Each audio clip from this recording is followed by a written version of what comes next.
The trial of the three white men accused of killing Ahmaud Arbery continues in Brunswick, Georgia. And folks, this strange trial continues. The homeowner who owned the home where Ahmaud Arbery had entered that was still being constructed said that no property, to his knowledge, had been stolen. Now, these three white men, they concluded that Ahmaud Arbery was robbing houses, but even they admitted that nothing that was actually taken. They had no idea. Not only that, the defense team for these white men are upset, and they actually asked the judge to keep black pastors who have been attending the trial from being able to sit in the courtroom. Here's a photo here of Reverend Dr. William J. Barber, who was actually in the courtroom today. This is a photo here. He posted this on his Twitter feed of him sitting in the courtroom. Listen to these white attorneys try to keep black pastors out of the courtroom. My understanding while I was cross-examining Investigator Lowry yesterday is that the Right Reverend Al Sharpton managed to find his way into the back of the courtroom. I'm guessing he was somehow there at the invitation of the victim's family in this case.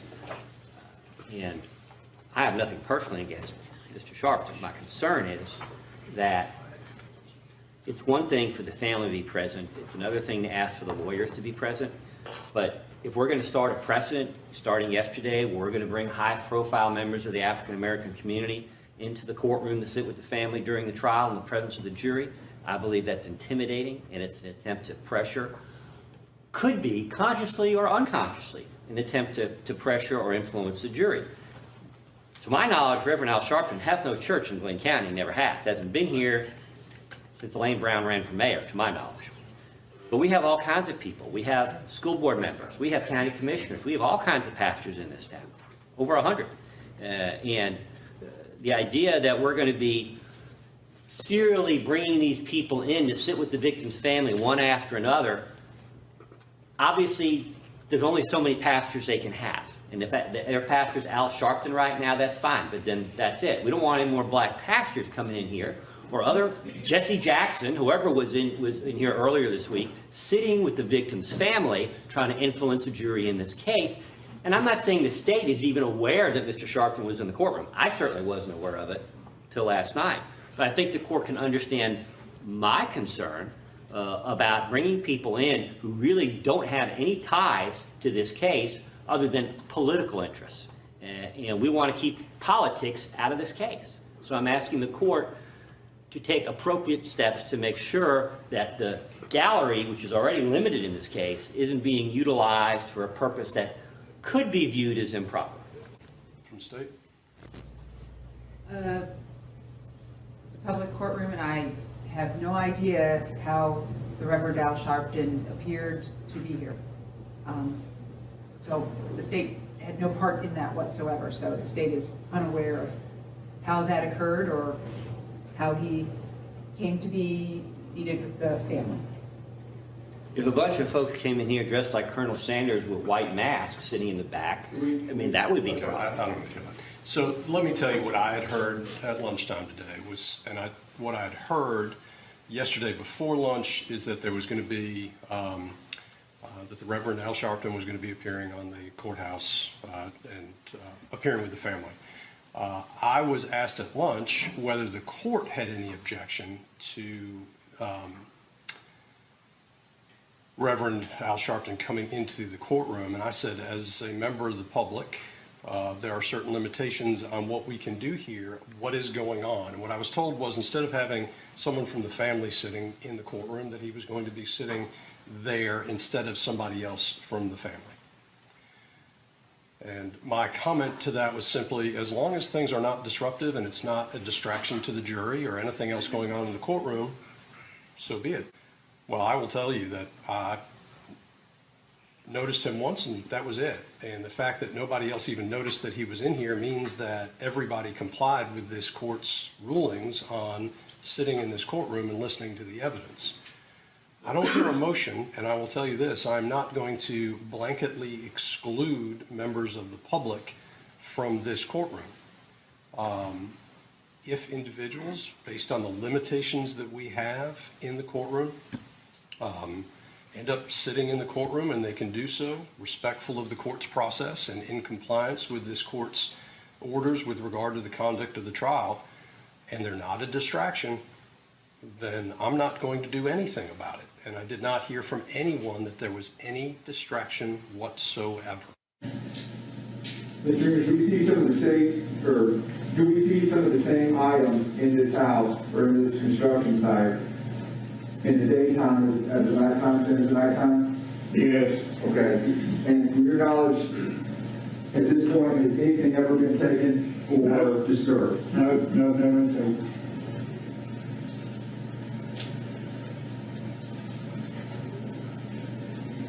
And do you remember if you called the police this day during this daytime clip? I don't think I did. Okay. Do you remember the date that this clip was taken? I may not be correct, but I think it's the day that Mr. Arbery got shot. As I said, one of those pastors today sitting in the court was Reverend Dr. William J. Barber. He appeared with others on the courthouse steps, calling the murder of Ahmaud Arbery a lynching. We scattered out. The Poor People's Campaign, we understand the intersection between the acts of racial violence, like the lynching of Arbery, and the police violence that leads to all these unnecessary deaths. Somebody say unnecessary. Unnecessary. But we got to understand what we have seen here with Ahmaud is not just murder, it's an act of terrorism. Yes. Yes. Yes. And America, the only way we're going to stop this is America, you're going to have to come to understand that this kind of terrorism and murder is not just dangerous to black people, yes, it's dangerous to the entire country. Yes. Joining us right now from Brunswick, Georgia, Barbara Arnwine. She is president of the Transformative Justice Coalition. Darrell Jones, he is the chair of the Transformative Justice Coalition. Glad to have both of you. Y'all have been on the ground there from day one, focus on this. It's rather insulting, Barbara, to listen to this white attorney specifically say to the court, deny black pastors from attending. For everybody out there, y'all have been there. This is an open, as the judge said, this is a public courtroom. This is not a closed case, a closed trial. So for this white attorney to specifically ask for black pastors not to be allowed to attend is utterly shameful. It is disgraceful. And I want you to know, Roland, that this is, I would say, the fifth motion, I believe, that he has made. He's made 4 motions to ban the Transformative Justice Coalition by name, and me and some others from the presence in the courthouse. And let me be very clear, any presence at all on the courthouse grounds. Each time the judge has denied it, he said that's grounds for mistrial, the attorney has. He even in his motion, in one of his motions, wrote that the black press, the black media is how he put it, the black media was intimidating jurors by being, potential jurors by being as part of the press pool. So this man's got problems. He's got serious problems, and I'm not shocked that he said this. I sat right in that courtroom next to Reverend Al Sharpton yesterday. There was nothing, not a stir, not a look, nothing. The jury, if you're in that courtroom, you will see that the jury is intensely watching the witnesses, the judge, and all the evidence. They're reading the transcripts. They're doing all the work that they should be doing as jurors. So I just think that this man is desperate. He knows that they are in trouble. I mean, one of the pieces of evidence that was introduced today was the evidence that the homeowner believed that there was this white couple that was actually doing all the thieving, and that he actually called the police on them twice, and he actually called the police on them a third time when he thought he had found out where they lived. You don't hear anything about anybody going to, quote, investigate these white people, to identify these white people, but he believed they were the thieves who had taken items from his home, and he said Ahmaud never took a thing, not one thing. Daryl, this is pure racism by this attorney, to be targeting black people. How in the world is somebody black intimidating the jury by sitting in the courtroom listening to the proceedings? And Roland, thanks for having us on, and that's an excellent question. And one of the things that's been consistent from the defense team has been this, the issue of race, right? They wanted to ban the Transformative Justice Coalition because they said we were going to bring 20,000 people into Glenn County and put them on the courthouse steps and intimidate the jury. They wanted to ban the black pastors. They wanted to ban the black media. Now they even wanted to go as far, and they succeeded in banning black jurors. So there has been a consistency to what they've done, and that is they wanted to ban anything black because, it's not a question of intimidation, because there's been no intimidation that has gone on here. The only thing that's been intimidating is that, their presence in the courtroom is intimidating themselves. We are there, right? When Pastor when William Barber came in, he wasn't in the main courtroom. Right. He was in an overflow courtroom. Right. So they never even saw him. He was out of the vision of the attorneys as well as the jury. So, it's just a horrible argument. So, but they know that it ain't stopping. They know that we've been out marching. They know we've been out in the community. They know that Reverend Jesse Jackson is on the way. They called him out saying that he was there. They ain't seen anything yet, Roland. Reverend Jackson is coming, and it's not going to stop because this family, the Arbery family, it's not about trying to intimidate a community. It's about trying to support the family. And that's why Reverend Sharpton came. That's why Reverend Barber came. That's why Reverend Jackson is coming. All of them have been invited by the family to come and provide their support. That's what this is about. It's bad lawyering on their side to try to, do what they're doing and banning blacks. Really, is what they want to do, is just ban blacks from the courtroom. And, interesting, Roland, one of the things that Barbara and I always discuss, right, is that this is what they do when the nation is watching. Yes. Can we imagine what they've done in the cases when no one has been watching? That's the scary thought. And I want to point out also, Roland, when you are saying it's racist, be clear that every morning there are pastors out in front of the courthouse praying with the family. And you know why they haven't complained about them? Because most of them are white.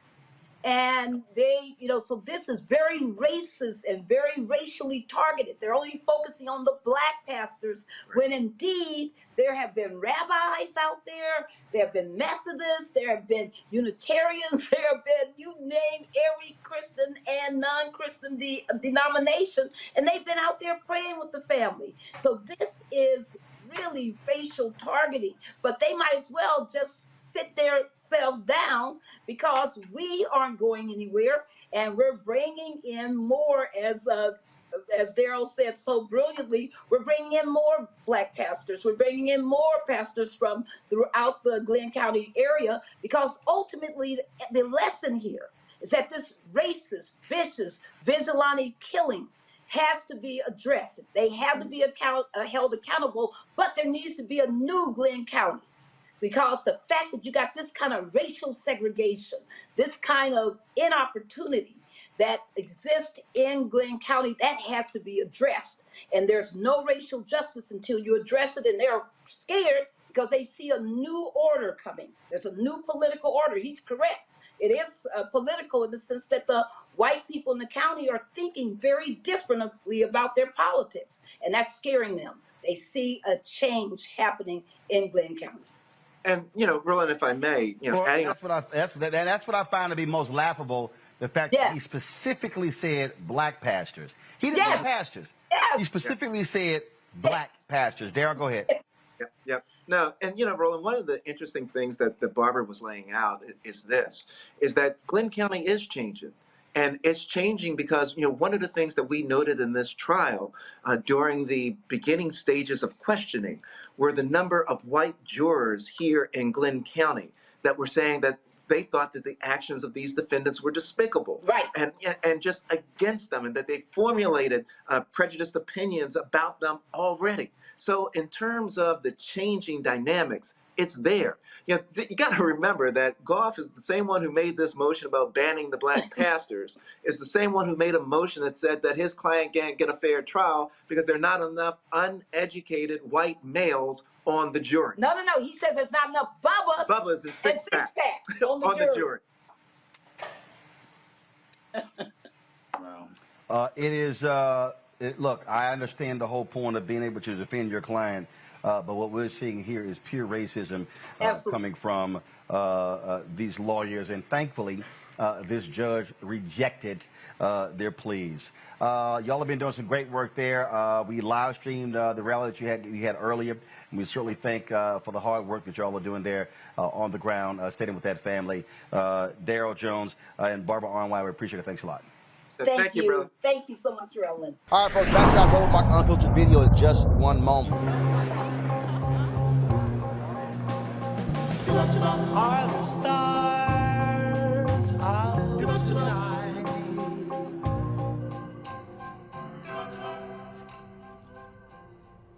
Alexa, play our favorite song again. Okay.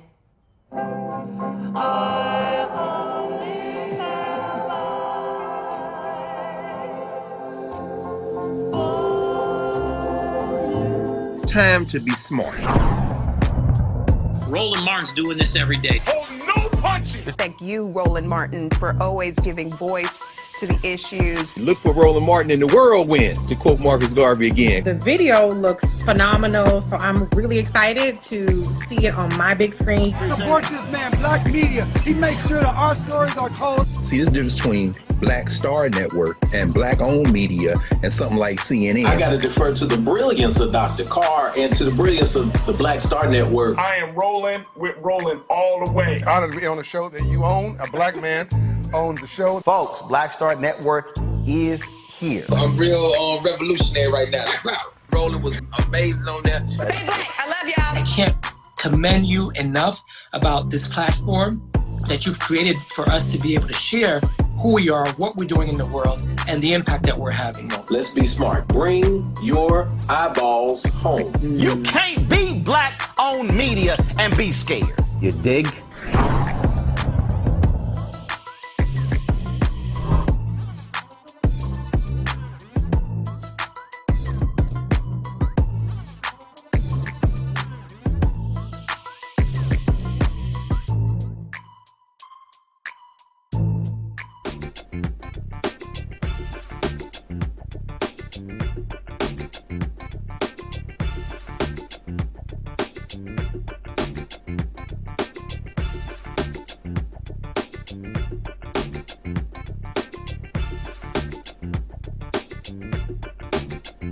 Last month, Steve Bannon, who was the senior advisor to President Donald Trump, refused to appear before Congress investigating what took place on January 6th. This is what Congressman Benny Thompson, co-chair of the committee, said on October 19, 2021.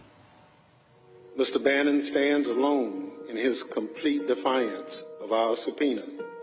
That's not acceptable. No one in this country, no matter how wealthy or how powerful, is above the law.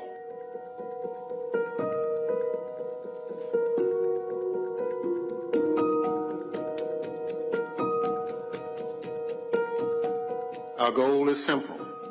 We want Mr. Bannon to answer our questions.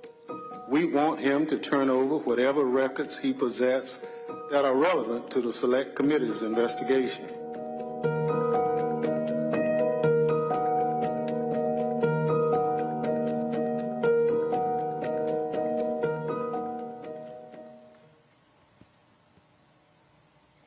Well, guess what? Today, a federal grand jury indicted Steve Bannon on contempt of Congress. He is going to turn himself in on Monday. This is the statement that was released by the Department of Justice. He was charged with 2 counts of contempt of Congress. This, of course, is important because you have had these Republicans who have shown, yes, contempt for Congress. Now, of course, they yelled, kicked, and screamed when Democrats did these things. So Bannon, 67, this is what the press release says, is charged with 1 contempt count for involving his refusal to appear for a deposition and another involving his refusal to produce documents despite a subpoena from the House Select Committee to investigate the January 6th attack on the U.S. Capitol. Quote, since my first day in office, I have promised Justice Department employees that together we would show the American people by word and deed that the department adheres to the rule of law, follows the facts in the law, and pursues equal justice under the law, said Attorney General Merrick Garland. Today's charges reflect the department's steadfast commitment to these principles.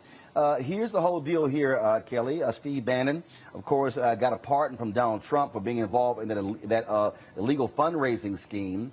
He was able to get his get out of jail free card. This is what to me, when he turns himself in, this is what should happen. No bail granted. Throw his behind in jail. As Democrats are going to have to show these Republicans that if you want to continue to defy the American people, if you want to defy Congress, then you're going to suffer. Remember, Donald Trump refused to turn over his tax records to Congress and fought this thing all the way to the Supreme Court. And the Supreme Court simply disagreed with that. And then what happened? He still is filing lawsuits. At some point, and this is what people also elected these Democrats to hold these Republicans accountable. Finally, Merrick Garland has done that, at least with Steve Bannon. And I'm just waiting for the rest of those who have been subpoenaed to go through the same process if they do not comply. This is the perfect moment, albeit a little late, for the Democrats to show the muscle that they have. We elected them to have this muscle, and they have not been flexing it in the time that they have been in their respective offices. And for the life of me, I can't necessarily understand why. Maybe it's because the Republican Party is so strict and linear that they feel like they have to be the nice party or the open party, what have you. But even big parties such as the Democratic Party needs rules. They need to enforce the rules. That's what they were elected to do. And right now, my pessimism is coming out a little bit, feeling like it's a little too late, but, no time like the present, right? So, just go as hard as you can and make sure that everybody who was responsible for the atrocity that is January 6th is held accountable to the fullest extent of the law, which Congress has the power to do. Faraji, the arrogance of Republicans yelling rule of law, is clear. And again, for the actions here, you have former Chief of Staff Mark Meadows, who has refused. Congress here today, hey, Meadows, you might want to see what we just did to Steve Bannon. You don't want to play that game. And here's the deal. For every single one that refuses, throw their ass in jail. I mean, it's very simple. And I think that it's even more telling, Brother Roland, what role President Trump had to play in this whole situation of dealing with these subpoenas. I mean, the New York Times came out with a piece saying Trump tells former aides to defy subpoenas from the January 6th panel. I mean, if this is not evidence enough that this man, and I'm speaking of Trump here, that he is doing everything he can to not be connected or to be found guilty in what happened on January the 6th. I don't know what is, but he's telling his people, don't listen to the federal government. Don't listen to Congress. Don't listen to the House of Representatives. Hell, don't listen to the United States Justice Department. Just defy the subpoenas. And so all of this is, and I don't know, and I think this is really the bigger part of this whole conversation, is that here we are in 2021. We've been talking about President Trump running for president again. We've been talking about the fact that you're going to have Republicans possibly back in power in 2022. but you're finding out, not just with the Steve Bannon subpoena, but then over the past couple of days, there were other Trump senior high-level Trump advisors, Kelly Conway and other folks that have been found guilty of doing illegal campaigning while in office. I mean, what else does this group of criminals have to do to show people, like, you know what? We are criminals. We went to the White House. We did what we thought would do in our best interest. And then at the end of the day, no one is going to punish us about it. There aren't going to be any real consequences for our actions. What else has to be done at this point? I don't know. But I'm glad Steve Bannon is getting indicted and getting charged. Easy. But he needs the more time than the little 30 days or whatever. The reason you have to, what you do, Michael, is, again, you indict them, you convict them, and you put them in jail. Absolutely. Absolutely. I hope Stephen Miller gets arrested. Stephen Miller was just on Fox News talking to Laura Ingraham, said he's going to ignore the subpoena. Now, keep in mind, I thought the Republican Party is supposed to be the party of law and order. This is supposed to be the party of law and order, but now all of a sudden, but you know, they did back the blue. They backed the blue until the coup. This is what they did. Okay, keep in mind, they backed the blue until the coup. So, I personally, Roland, I hope all of them defy the subpoena, and all of them get indicted, all of them get arrested. Okay, I really hope so, to send a clear message that this is not going to be tolerated. These are people who helped engineer an insurrection. Okay, the full weight of the Department of Justice needs to come down on their behinds, and they need to film it. This is must-see TV. I'm serious. This is must-see TV. They need to film this and send a clear message. This is what's going to happen to you. Because I remember when Republicans went after Eric Holder, okay, and subpoena Eric Holder, Attorney General. I remember all this, and you know, this is just a bunch of hypocrisy from a lot of Republicans that help engineer this insurrection. But I hope the full weight of the Department of Justice falls on them. Absolutely. And folks, here's the deal. Look, you gotta understand it. This dude has a hugely popular podcast. Before the announcement of his indictment came out, this is what he said. Go to my iPad. He said, "Suck on this." Steve Bannon tells audience, "We're taking over all the elections." Go to my iPad. This is what he actually said. Okay, this is what he said. Okay, y'all need to understand what's going on here. There's a clearly defined strategy these guys have. This is what he said in here. He said, "We're not complaining about it anymore. Remember, there are no whining and no tears in the war room. We're taking action, and that action is we're taking over school boards. We're taking over the Republican Party through the precinct committee strategy. We're taking over all the elections." These people are thugs, folks. They want to put Trump back in, and how you deal with thugs, you treat them like gangsters, look like just like lawyers and prosecutors use RICO strategy. You put them in jail. That's what you do, and so that's what needs to happen there. Folks, back to our Roland Martin Unfiltered video in just one moment. Betty is saving big holiday shopping at Amazon, so now she's free to become Bear Hug Betty. Settle in, kids. You'll be there a while. Ooh, where you going? Time to be smart.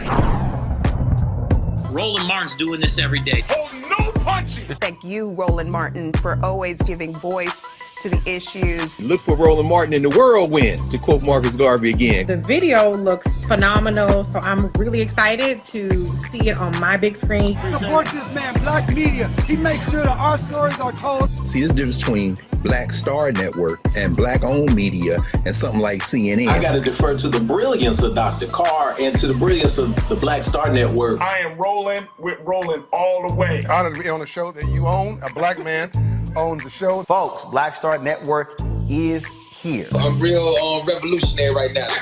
Roland was amazing on that. Stay black. I love y'all. I can't commend you enough about this platform that you've created for us to be able to share who we are, what we're doing in the world, and the impact that we're having. Let's be smart. Bring your eyeballs home. You can't be Black-owned media and be scared. You dig?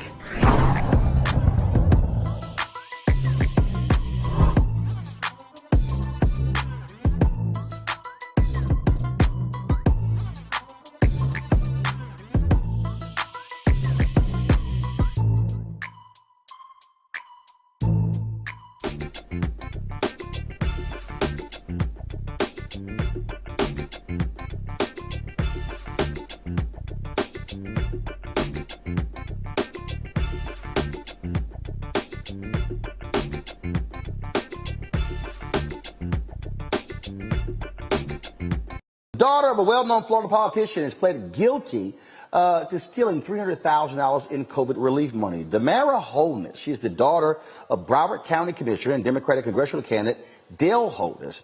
She was accused of falsifying pay stubs, payroll expenses, and employees.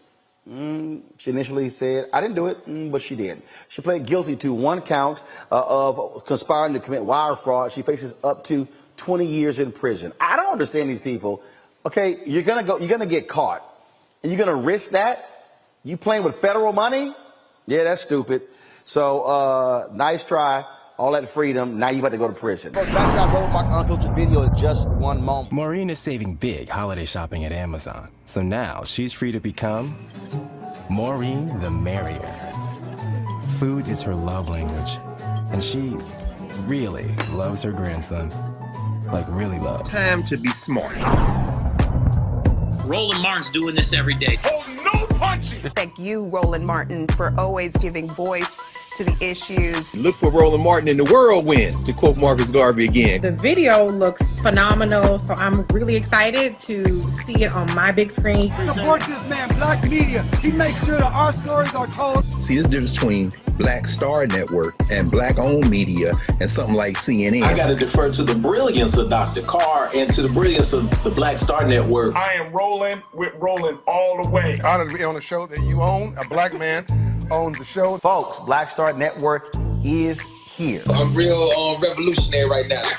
Roland was amazing on that. Stay black. I love y'all. I can't commend you enough about this platform that you've created for us to be able to share who we are, what we're doing in the world, and the impact that we're having. Let's be smart. Bring your eyeballs home. You can't be Black-owned media and be scared. You dig?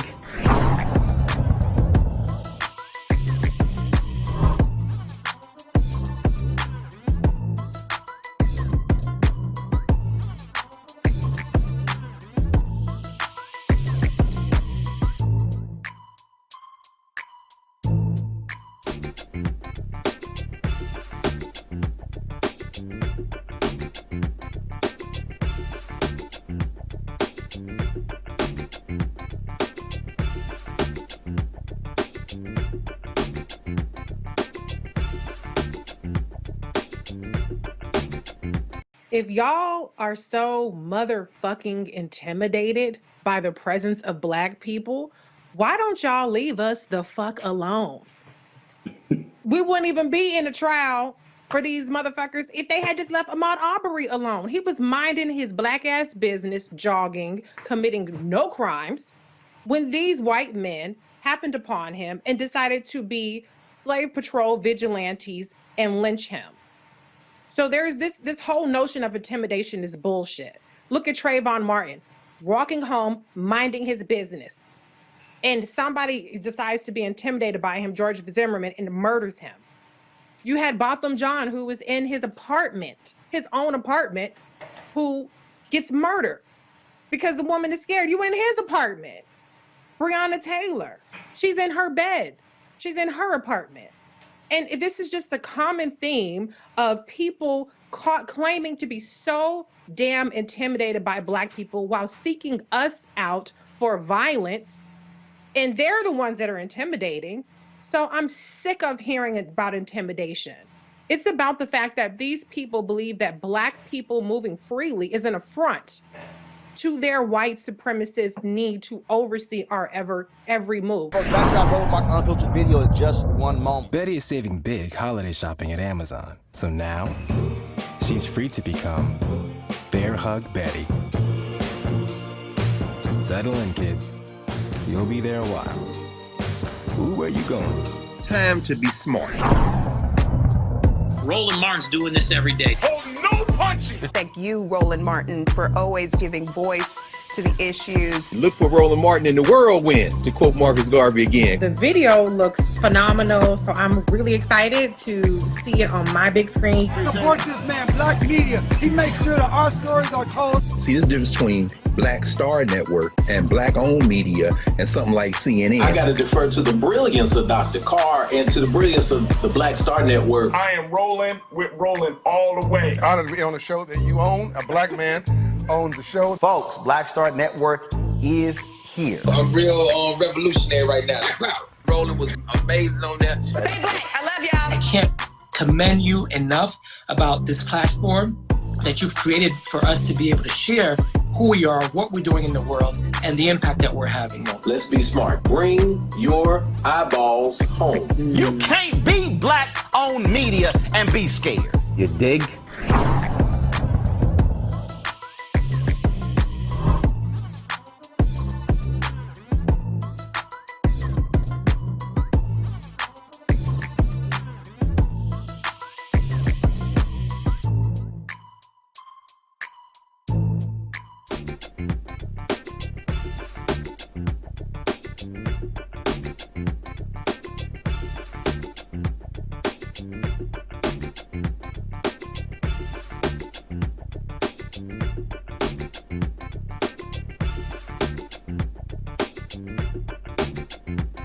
Boy, Kyle Rittenhouse. Let me go first. On the stand Let me today. go first.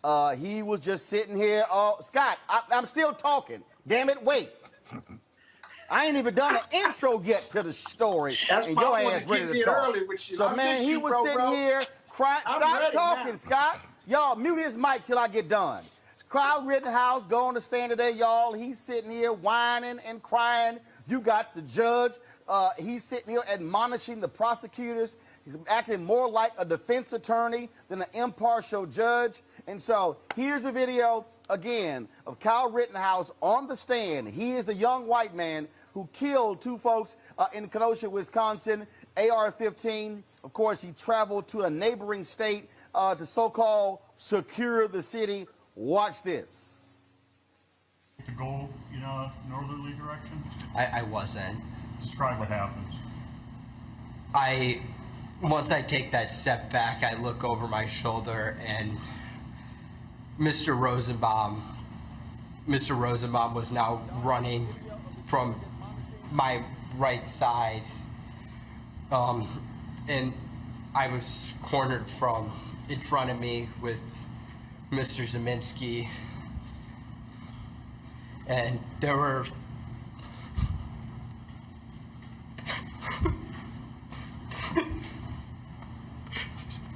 three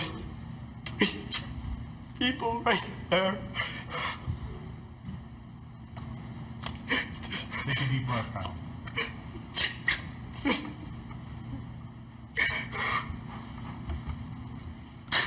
That's what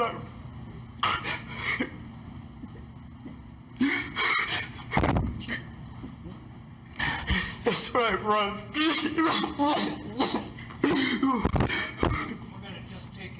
Time for our break anyway. You can just relax for a minute, sir. We're going to take a break about 10 minutes, and please don't talk about the case during the break. Read, watch, or listen to any account of the trial. But he kept chasing me. It didn't stop him. Mr. Rittenhouse, you're telling us that you felt like you were about to die, right?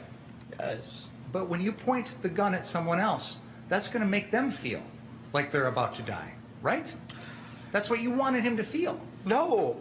You wanted him to get the message from you that if you come any closer, I'm going to kill you. That's why you pointed the gun at him, right? I pointed the gun at him to deter him from...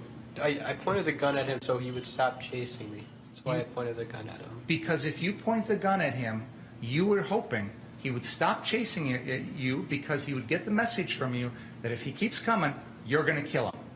Right? I didn't want to have to kill Mr. Rosenbaum. That's not the question I asked. It seems argumentative, Mr. Did that even factor into your mind at that point? Did you even care whether you were going to kill him or not? I didn't want to have to kill anybody. I was being attacked. That's why I shot him. Shot at him. You shot at him with the intent of hitting him and killing him, correct? I didn't want to kill anybody.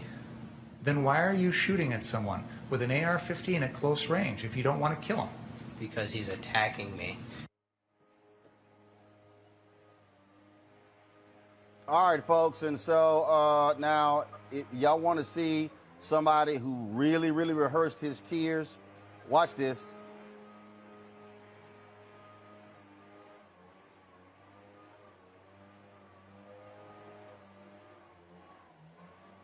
my Folks, right okay. side, and I was cornered from in front of me with Mr. Zeminski,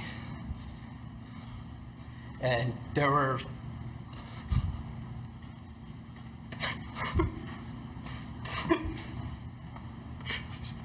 three people right there. Take a deep breath, pal.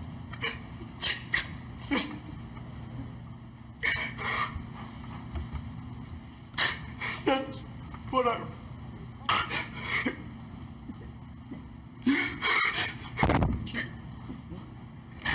That's what I run.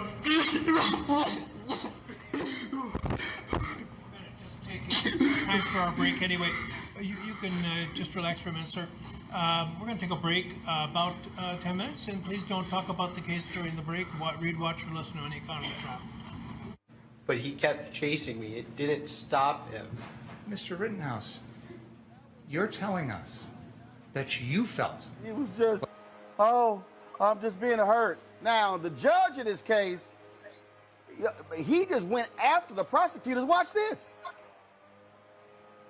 Why would you think that that made it okay for you, without any advance notice, to bring this matter before the jury?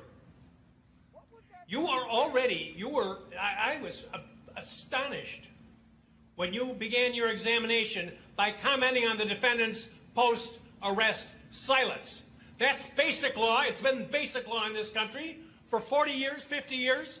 I have no idea why you would do something like that. And it gives, well, I'll leave it at that. So I don't know what you're up to. There have been numerous occasions during this trial where they've opened the door. The one time when they're going into Mr. Rosenbaum's prior, the reason he doesn't like guns. And I said something, I whispered in Mr. Krause's ear, it's because of the prior convictions. Please stop. And he did. He knows if you're going to go into something that's been excluded in a pretrial order, you better ask the court, you better get permission. This is ridiculous. It wasn't excluded, Your Honor. You know why it was excluded in the first place? Because it was propensity evidence. That is exactly what 90404 is designed to prevent. You're talking about his attitudes. His attitude is he wants to shoot people. Now, I've admitted that kind of evidence in other trials when it's been appropriate. I didn't admit it in this case because, to me, what I've heard in this trial, and by the way, Mr. Richards absolutely correctly points out that just hours ago, I said I had heard nothing in this trial to change any of my rulings. So why? Testimony, Your Honor. Pardon me? That was before the defense Don't testimony. get brazen with me. You knew very well. You know very well that an attorney can't go into these types of areas when the judge has already ruled without asking outside the presence of the jury to do so. So don't give me that. That's number one. Number two, this is propensity evidence. I said at the time that I made my ruling, and I'll repeat again now for you, I see no similarity between talking about wishing you had your AR gun, which you don't have, so that you could fire rounds at these thought to be shoplifters, and the incidents in these cases, which are not, there's nothing in your case that suggests the defendant was lying in wait to shoot at somebody or reflecting upon the shooting for a vast amount of time. Every one of the incidents involves matters that involve seconds in time. So I commented at the time, I don't see the similarity, and I don't see the similarity now. You have an incident where he's making comments about some alleged shoplifters versus crimes that involve instantaneous actions, whether premeditated murder or whether self-defense. That's for the jury to decide. But I don't see the similarity. I said it couldn't come in, and it isn't coming in, no matter what you think. Number two, I have to be concerned that with what Mr. Richards has said about the progress of the trial, and when you were I said you were over the line close to or over the line on commenting on the defendant's pretrial silence, which is a well-known rule. I'm astonished that that would have been an issue. So I don't want to have another issue as long as this case continues. Is that clear? It is. Thank you. Ask the jury to come back in, please. Okay, let's get right to it. Scott, now you can talk. Okay, this is going to be a little complicated. Let's unpack it for the judge, okay? So he makes a pretrial ruling, this judge, and he says that the fact that they had this prior videotape or recording of the defendant saying, pardon me? Anyway, we're going to unpack it. And so they have this prior recording of the defendant saying, I'd like to take my AR and shoot some people coming out of a store, a completely separate incident. The judge ruled that that couldn't come in because, as he says, it's propensity evidence. That is the propensity for the jury to believe that his desire to shoot an AR-15 on a prior occasion plays in some way to his intent for the night in doing the rioting and what have you. And the judge said that's mutually exclusive. The prosecutor tried to bring it in despite that ruling, saying that his ruling, the judge's ruling, opened the door or did not close the door to that level of inquiry. The reason that's important is because it's highly prejudiced versus the probative value. And if he does that, if he brings that in against the judge's order, or if he questions the defendant about whether he told the police something or not, and he's got a right to remain silent under the Constitution, that's grounds for a mistrial. In fact, the defense attorneys moved for mistrial, and the judge almost granted it. This doesn't have to do, as I see the video, have to do with whether the judge is acting for the defense or in support of the defense. This is kind of fundamental trial work and evidence and rules that defense lawyers and prosecutors cannot violate, because you can get a mistrial on this, and it's a waste of time, money, and resources when you have to start all over again. And so that's the unpacking piece. I think the judge was right here, but he did not grant the mistrial because he wants to get this trial done. But the prosecution has to stay in line. Now, I don't think long-term that's going to have a prejudicial effect on the prosecution. Judges move on, and you get berated by judges all the time if you screw up. But here, I think the judge was right, at least had an argument for why he was highly pissed off, if you will, with the prosecution. And lastly, I don't know what the defendant was doing, because he said he looked like he was having an asthma attack more than crying. I didn't like to laugh at people who were being emotional, but that did seem contrived. So those are my best thoughts, Roland. Monique, you have this judge who, again, has ticked off a lot of people who, you know, first of all, he made it clear that the prosecutors could not call the two people who were killed victims. Called them rioters and looters. That's fine as well. There are many who believe that this judge has crossed the line numerous times and acting more as if he's in the corner of Kyle Rittenhouse. Yes, but the people who are saying that are not career criminal defense attorneys. Exactly. And I disagree with some of the things that the judge has done, but in that I think that there were closer calls on victim, rioter, looter, language, things like that, even though the thing that I will add to everything Scott said, which I 100% agree with everything that Scott said, what I will add to it is it can be difficult for lay people to separate a judge's nasty personality with a judge's rulings in applying the law. And this judge runs hot. That's his temperament. Exactly. But he did not run hot. He did not run hot in front of that jury.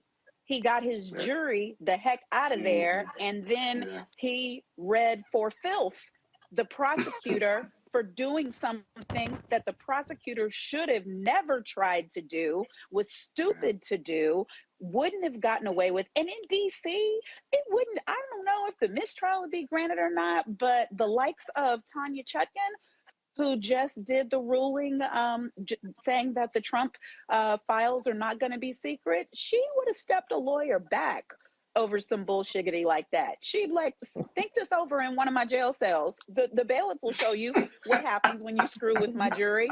Think it through, counselor. You work for the government. You don't take cheap shots. You don't try to sneak things in front of the jury before you talk to me, especially if you know I'm the kind of judge that runs hot anyway. And we've been fighting back and forth about this. Okay, if you think the door was open through the defendant's testimony, you ask the lead up questions and then you say, Your Honor, may we approach?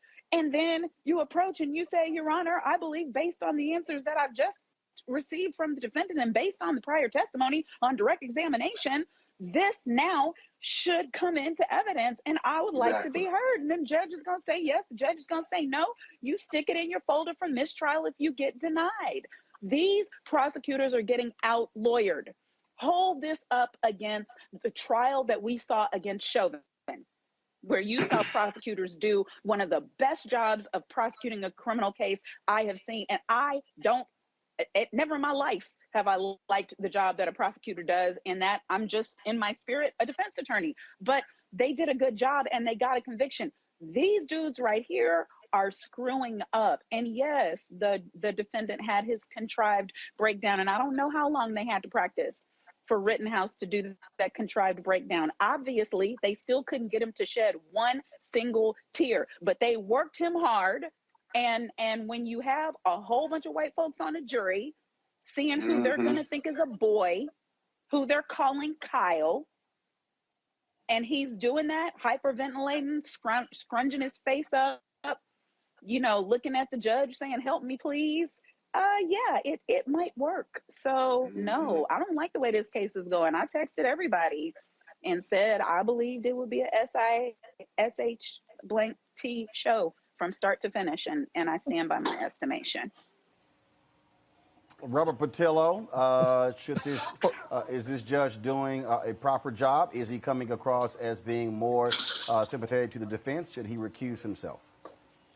No, the judge is doing a fine job. The prosecutor is the one messing up. And I put myself in the position of that defense attorney. I've been a defense attorney my whole career.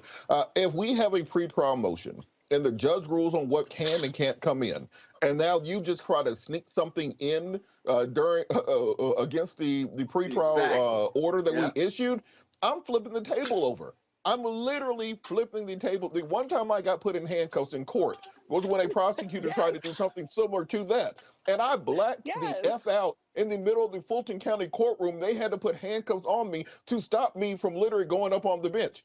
That's what you have. That's called zealous advocacy for your client. You got to be willing to take it to the mat for your client. So if the prosecutor has already agreed and it's already been ruled on before trial, and you're trying to sneak something in, I'm not trying the rest of the case. We're already at mistrial here. I'm already talking to my client when he gets off the stand and saying, look, regardless of what happens, we're ready for appeal, even if you do get convicted here. So this is one of those incompetent prosecutorial jobs I've ever seen, because even if you play that the cross-examination back that the prosecutor was doing, and that's what I keyed in on, that section, the cross-examination.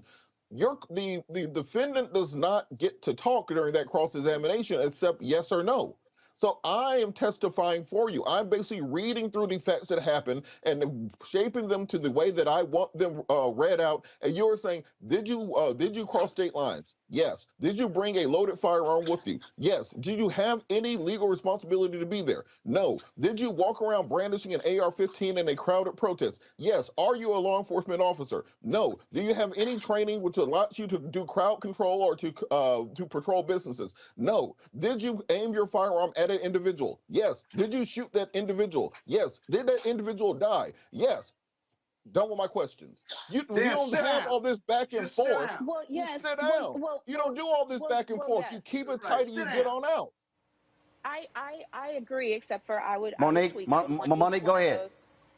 I would want each one of those to be leading, though, Robert. You crossed state lines, you didn't have, etc. I would switch those up a little bit. But then what they also missed is the dude breaks down on the stand. You have contemporaneous video of him with no tears, skipping my Lou Daisy down the street after shooting people. You're not crying there, are you? I mean, they get in trouble for trying to talk about his emotion and his propensity for wanting to shoot folks, but you have the evidence. Why aren't you playing the video of what he looked like after he shot at the first set of people? Where are the tears? Where's the hyperventilation? Are you calling 911? Are you trying to assist? Are you even running away? Are you saying you're sorry? What in his actions looks like what they contrived on the stand today? No, the prosecution is trash right now. And Monique, on that point, just real quick, what was his statement immediately after the shooting when he talked to his friend? Did he say, "Oh my God, these people were trying to kill me. I had to defend my life. I was in a life or death struggle, and I had to defend myself"? He ain't saying none of that. What did he say? "I just killed 2 people." That is what he said. So the prosecution and that his life might be over. And that his life might be over. Exactly. I'm telling you. That was without the lawyers and without being in the courtroom and without the publicity and my ass being locked up. That's the contemporaneous emotion you all are talking about. And that's the rebuttal to the tears. But you have to be fearless to do that as a lawyer. You know, everybody gets caught up in the emotion and say, "Oh, but leave that crying witness alone." No, you can really, a matter of factly say, "Okay, you're crying. Let's put the video up, though." Within seconds and minutes of shooting those individuals, you did this, didn't you?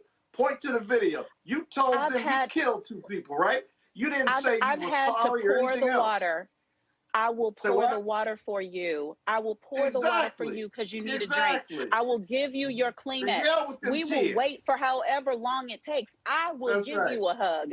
And then we're going to talk about this video because you're a murderer.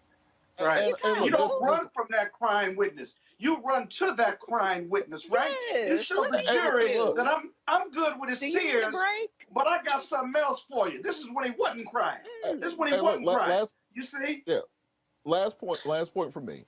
When you were leaving the scene after killing 2 people and shooting a 3rd, you approached officers, correct? Yes. And when the officers told you to leave, did you tell them, "There is a group of people trying to murder me, and I had to protect my life. You should go investigate"? Or did you go home and go to sleep? Or come with me. Come with me to catch them. Because there's a gang after me. There's an angry mom trying to kill me. I'm going to head on home with my mom. Well, that makes no sense, and the prosecution is not keying in on that. When you have the defendant on the stand, and this rarely happens that you get the defendant testifying his own defense, this is your opportunity to shine. This is your chance to moonwalk all the way around the courtroom. You're supposed to look like James Brown in there. I mean, just tearing him down piece by piece. And the prosecutor, like he just got out of Mickey Mouse Law School. I'm not quite sure. Well, go ahead, Scott. Here's the problem, though. Okay, and you see this. I see this all over the country because prosecutors don't have as much experience cross-examining witnesses the way defense attorneys do, because very seldom are defendants put on the stand. They have to put their defendant on the stand because they need his testimony. They can't get it from anywhere else, and there are a lot of risk associated with that vis-a-vis cross-examination. But the prosecutors aren't really good at cross-examination because they don't do a whole lot of it. And you're seeing this manifestation across, but not one of any level of experience or expertise. The issues we're raising, when you put your cross-examination together, you ought to be thinking and raising those issues months before, because you know this moment is a possibility, and in this case, a probability. And they lost that war. The whole case is about this guy, this defendant, and he took the stand. This is the moment. You have to win that moment. Now, you might still win the case, maybe, but there's a lot of self-defense, powerful self-defense evidence that came in through the defendant. And I got to tell you, many of the other witnesses, we haven't talked about those, Roland, the other witnesses who were the victims, the victim that survived, and some of the other people who observed all this, they either gave conflicting testimony or they gave testimony that really helped both sides. That's the real killer issue, because the jury is going to have to sort through that, and reasonable doubt, if you've got a reason to doubt it, that's reasonable doubt. And the defense and the witnesses for the prosecution have given a lot of reasonable doubt or evidence that's going to make the jury struggle. If the jury struggles, They're not. They're going to come up with a defense verdict and a not guilty verdict. So the prosecution has to rally. They've got some time, but you don't know how many defense witnesses there are going to be. There may not be any more after that. And then you've got to put on a closing argument like you've never done before to convince the jury to choose your story and not the defense story in this case. We'll see. And Scott, just kind of touching on that previous witness. Well, just this last point, Roland. No, Robert, go ahead. Final comment. Final comment. Touching on that previous witness, the individual who was shot and survived, as the prosecutor, you have to protect your witness. You got to object. You got to break that cycle. You can't just let him get up there and get turned into circles. And you make sure you prep him to say, yes, I had my gun as I was approaching Mr. Rittenhouse because he had an AR-15 and was walking around stalking people out trying to defend the rest of the crowd. They just let that entire opportunity go, and now conservative media is running around saying, see, told you it's justified. So the level of incompetence is hard to even understand, and the magnitude of this failure, if he does get acquitted, lies directly in the state. Yeah, you gotta prep that witness to fight the defense cross. Scott, which part of final comment don't you get? Oh, I didn't hear that final. I thought you were gonna go back around. I said, Robert, final comment on this topic. God, I miss you, Roland. You miss me? I miss you. Going to a break, folks. Stop talking. Going to a break. Back to our Roland Martin Unfiltered video in just one moment. Once upon a time, there lived a princess with really long hair who was waiting for a prince to come save her. But really, who has time for that? Let's go. Feeling myself. I'm feeling She ordered herself a ladder with Prime one-day delivery, and she was out of there. I want some hood girls looking back at it and a good girl in my tax bracket. Now, her hairdressing empire is killing it. And the prince, well, who cares? Prime changes everything. Time to be smart. Roland Martin's doing this every day. Oh, no punches! Thank you, Roland Martin, for always giving voice to the issues. Look for Roland Martin in the whirlwind, to quote Marcus Garvey again. The video looks phenomenal, so I'm really excited to see it on my big screen. Support this man, Black media. He makes sure that our stories are told. See, this difference between Black Star Network and Black-owned media and something like CNN. I got to defer to the brilliance of Dr. Carr and to the brilliance of the Black Star Network. I am Roland with Roland all the way. Honored to be on a show that you own. A black man owns the show. Folks, Black Star Network is here. I'm real revolutionary right now. Like, wow, Roland was amazing on that. Hey, Black, I love y'all. I can't commend you enough about this platform that you've created for us to be able to share who we are, what we're doing in the world, and the impact that we're having. Let's be smart. Bring your eyeballs home. You can't be Black-owned media and be scared. You dig?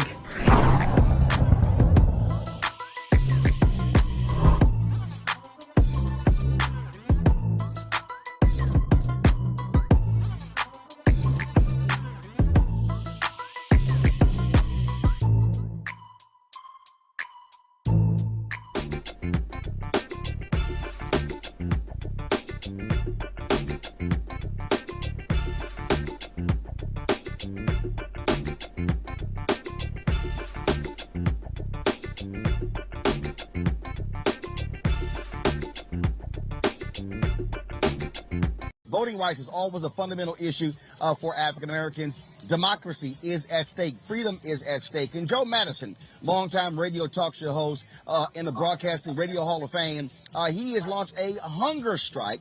Said he is going to be on that hunger strike until Congress passes the For the People Act and the John Lewis Act. He joins us live right now. Joe, glad to have you on the show. So, why'd you decide to do this? When did you decide to do it, and why now? Well, I decided, I'll be honest with you, I decided when Biden was at his town hall meeting and a young lady asked him about using the filibuster to at least get the John Lewis bill passed or to get the Freedom to Vote Act passed. And he said, well, he waffled and he had to, well, I got to get this infrastructure bill through. And then I started thinking about the first Reconstruction the compromise, and I don't want to get too deep into the history, but you know it, Roland, 1877, the compromise, and once they compromised and Rutherford became president by one vote in Congress, the first thing they went after was the vote, was the franchise. It was the upstart of the Ku Klux Klan, terrorism, and for what, 60, 70, 80 plus years, the impact was devastating. So here we are, 21st century, and I'm going, whoa, wait a minute. None of this gets started. Biden wouldn't be in office if it wasn't for the black vote. This does not make sense. Why are we on the back burner? And I realized one of the problems was that there's no tension. Martin Luther King Jr., Roland, used to talk about creative tension. You remember when the story when he, after the 64 Civil Rights Bill, he said, we got to have a voting rights bill. 65, he said, well, make me do it. And that's exactly what I'm doing. Look, they have three options, and everybody keeps trying to suggest in the Senate, well, these options won't work. The first option would be to blow a hole in the filibuster. I mean, the filibuster has been used to suppress our vote and our civil rights from the very beginning. And it's not a law, it's a rule in the Senate. You blew a hole in it for the Supreme Court Justice, you blow a hole in it when it comes to the budget of the United States. Well, damn it, blow a hole in it for our right to vote. The second thing, the Congressional Black Caucus, Roland, even said to ask Schumer to do what? Reconvene and come back with a vote again. And then there is the Freedom to Vote Act, which, by the way, could help do what the John Lewis bill would do. Now you've got three options, and then all of a sudden we're hearing, well, you can't do that. And I'm telling Biden, I'm telling Congress, look, if you don't do this, then you're going to have a rough go of it in midterm, and you're certainly going to have a rough go of it when it comes to re-election. And then I got to be honest with you.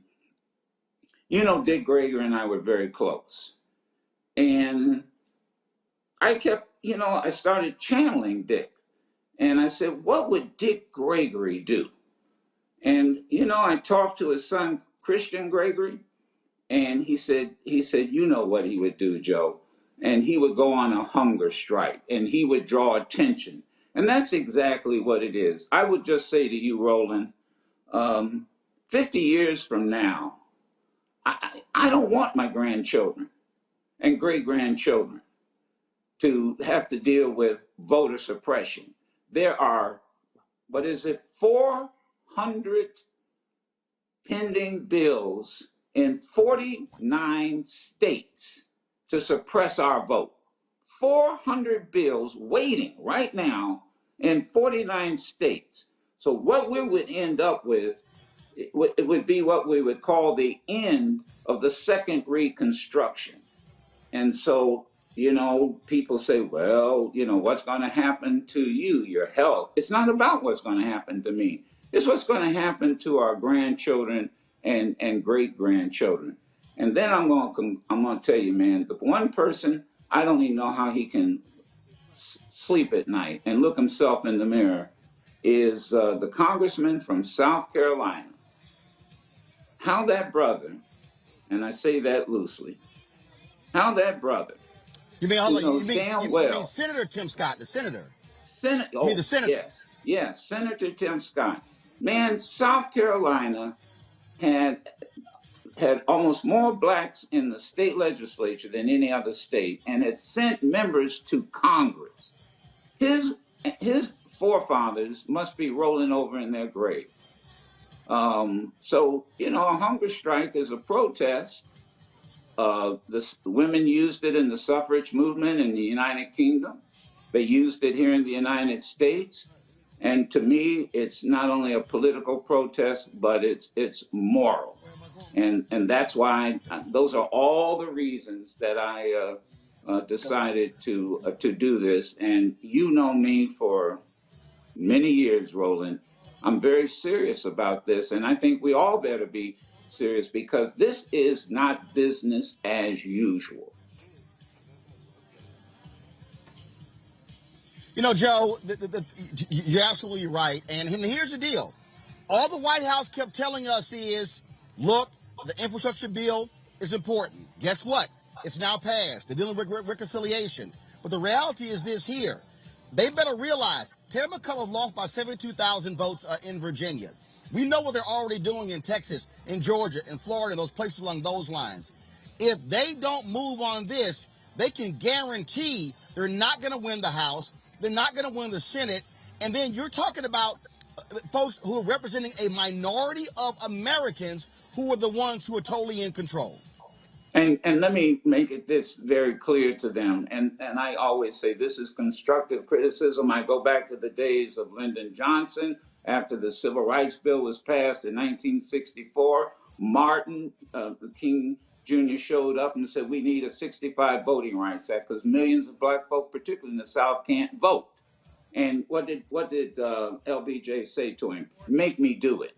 And that's exactly what we all have to do about. Now, everybody may not do a hunger strike, but you know, damn it, we can do something. Everybody can do something. And we've got to have more than moments. Professor Ron Walters once was asked, what was the difference between a moment and a movement? And it was sacrifice. A movement requires sacrifice. And that's what this is all about. And that's what Dick was about. And so, I mean, his spirit just kept talking to me. And I realized that there's got to be tension. There's got to be creative tension with Biden, President Biden, and with the Senate. So look, Congressional Black Caucus said, look, reconvene them and try it again. They've had 5 votes, and they can't protect and stop the suppression of particularly African Americans. And then I said, well, you can blow up the filibuster. I mean, and then that would certainly give you, well, I'll lose this Democrat or I'll lose that Democrat. Well, if those Democrats want to go down in history as being on the side of Dixiecrats in the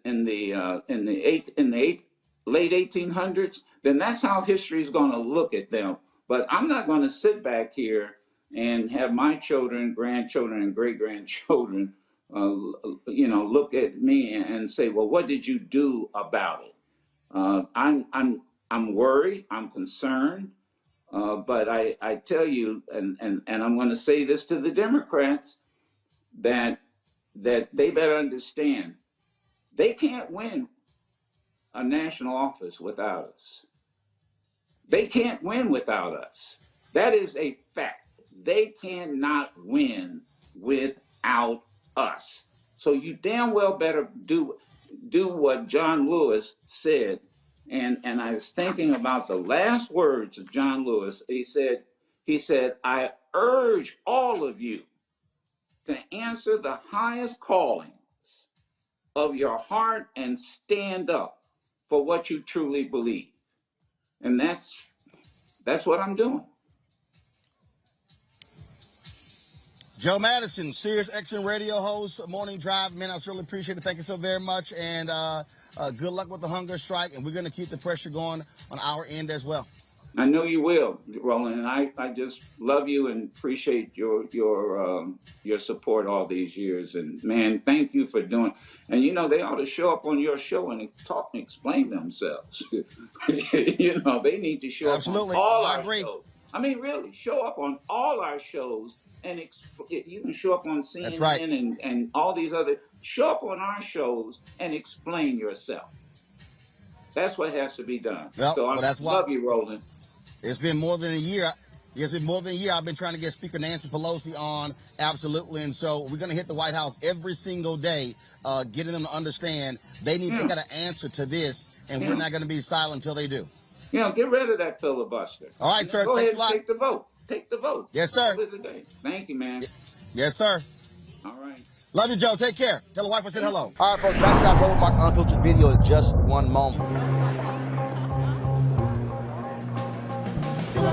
Are the stars out tonight?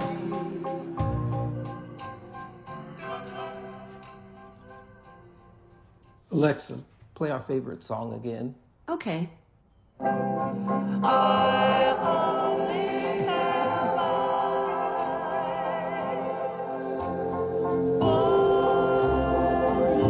It's time to be smart.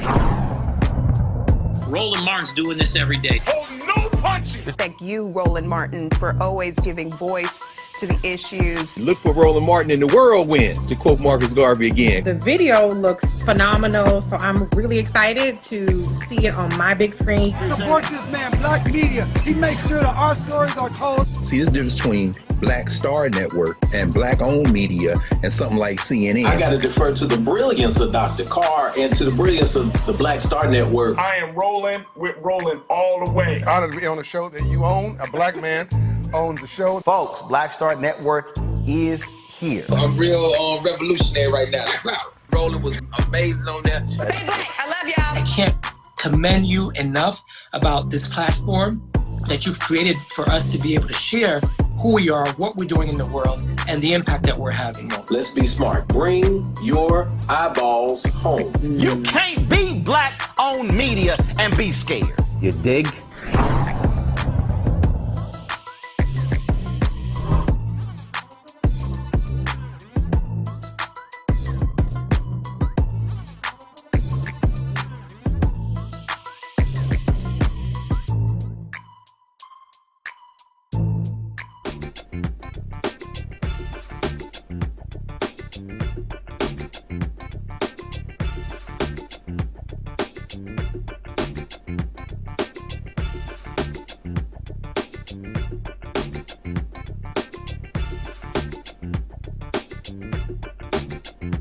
Folks, let's talk about politics. Earlier we were talking about what Democrats should be doing when it comes to their messaging and driving it to the public. Well, now there's some potential drama. The Insider reported that DNC Chair Jamie Harrison is battling many of his own aides who were placed in the Democratic National Committee by President Joe Biden. In this particular story, it lays out in detail the kind of battle that's been going on when it comes to spending of money, when it comes to messaging, when it comes to all sorts of different things. I want to go to our panel now. This right here speaks volumes because Democrats, of course, are very upset, Reese, about what took place in Virginia. Of course, Harrison, it was big news when he was named DNC chair. And so you always have this battle because whoever controls the White House, they run the party. Trump, when he was there, he controlled and ran the Republican National Committee. Biden is president. He controls the DNC. But the reality is this here. The party apparatus is made up of 50 states. And so if you want to win, everything can't be run out of D.C. Reading this story that lays out any number of things, this is what they say. According to folks who were interviewed off the record, go to my iPad, please. It says that Jamie Harrison is being locked out of staffing and operational decisions. Also, the conflict between Harrison is with Sam Cornell and Mary Beth Cahill, who was Deputy White House Chief of Staff, who used to be CEO of the DNC. And then they say Harrison loyalists say he needs more latitude so the party can get back on track. A pretty damning story. Yes, it's inside baseball, but it also reminds me of the battles that Michael Steele had with the Republican National Committee when he was the chair.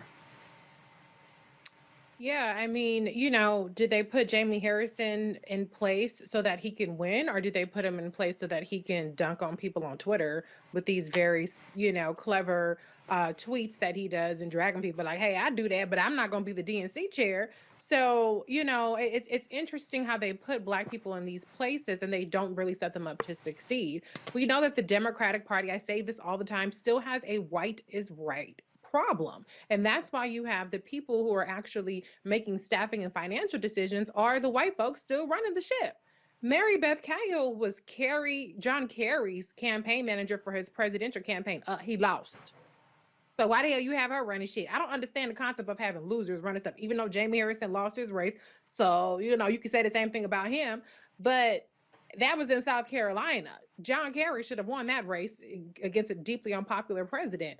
And so it just goes to show how they set up Black people to fail, but to still be the figurehead so that they can say, look, we tried it with a Black person, didn't work out. Now let's go back to our white, way of doing things. They need to give Jamie Harrison the opportunity to make his own staffing decisions, like Tom Perez did. I'm sure I didn't hear any about this stuff when Tom Perez was in charge, and let him sink or swim.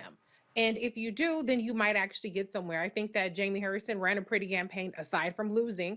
And I think that he probably will bring a really fresh perspective to the party that's deeply needed. They need to get away from this white default mentality in terms of the candidates that they back, this white is right mentality, this chasing after the mythical Trump, Obama Trump voter that's long gone. And they need to really start focusing on the future of the party, which is the multiracial coalition across the country.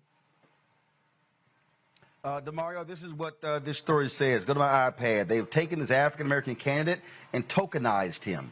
One of the people familiar with Harrison's frustrations with the DNC told Insider, they put him out as the figurehead of the party, but haven't actually given any ability to shape its future. At a point where we are coming off this election now, and they've gone to try to pivot towards 2022. Instead of empowering him, they've completely disempowered him. Now, in this article, he did give an interview. He disagreed with these various assessments. I know how these stories go. I understand why Jamie has to say that publicly, but stories like this don't get written, frankly, if it's not true.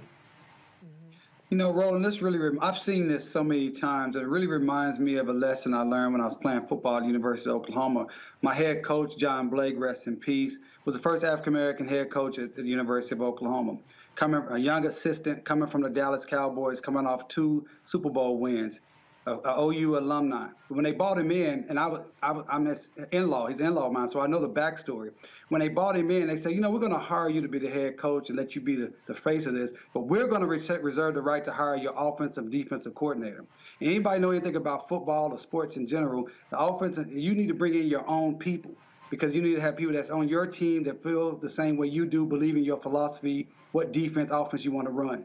Obviously, that didn't work out. Within 3 years, Coach Blake was fired, and everybody knows the rest of the story with Coach Stoops. My point is, it sounds like that Mr. Harris is in the very same scenario, and the only thing you can do in that situation is resign. Have respect for yourself, integrity for yourself, and say, look, this is not the job I signed up for. I'm not going to be the face of this when things go bad. You can point at me, but I have no power. My grandmother told me a long time ago, don't worry about status. Get the power. Having the power without the status is okay. You can last a lifetime. Having the status without the power is a recipe to be set up and be flushed down the toilet stool as soon as things go wrong. And on that particular point there, Greg, I'm going back to the insider story. This is what it says. Another friction point came weeks ago when the DNC approved a slate of new party delegates who will have a critical role in all manner of Democratic decision-making. Harrison had submitted a list of names to the White House to fill 75 at-large appointments. But the White House rejected nearly every name he wanted, according to 2 people familiar with the interaction. The point that DeMario makes there is very clear. Status means nothing if you do not have the power to create change. And we also know when it comes to things like the DNC, having power also means controlling the money. Yes, sir. Yes, sir. And I know you run a tight ship producing. I hope you might spend another second scrolling down. I caught that first 2 lines on Virginia and find it of great interest, considering that the Democrats. Then there's a recent episode that played out when they claimed that, here's what it says right here. When Harrison hit the trail in Virginia, he needed a driver and staffers. He had spent months marshaling party support for what was supposed to be Terry McCullough's victory against the GOP candidate. But when he arrived in the Old Dominion for the final week of the crucial off-year gubernatorial race, he had to borrow a low-level staffer from an outside Democratic group. 3 people familiar with the incident told Insider the DNC declined to book the driver a room at Harrison's hotel, forcing the staffer to drive some 2 hours each way to pick him up. Wow. Yeah, Damar, I have to agree with you, brother. I mean, at some point, you have to have some self-respect. But one of the reasons I think that Jamie Harrison was picked was that he was thoroughly vetted. They know Jamie Harrison ain't gonna bite that hand. Jamie Harrison is a faithful party soldier, just like those Democrats in Virginia that didn't stand up when Justin Fairfax was screaming, please, I want this investigation to go on, and asked 2 black women prosecutors in Boston and Durham to pursue this, and effectively cut the throat of somebody and stood with that soft white blackface wearing nationalist Ralph Northern and that Attorney General Herron, and basically gave the state to the white nationalist party 2.5 years ago. Jamie Harrison been vetted. He ain't gonna bite the hand. He's gonna salute the soft white nationalists in the Democratic Party and that machine in the White House, and they're going to go down, and we're all going to suffer. The Democratic Party seems hell-bent on destroying whatever even nominal resistance there is in this country to white nationalism. Now, the simple fact of the matter is that when we look at the history of the Democratic Party, we understand that, wasn't it Ron Brown? Ron Brown was the first DNC chair, black DNC chair, wasn't he? I'm trying to remember. But he was first. Right, and if we remember how he got to be the chair, it wasn't because they wanted to do it.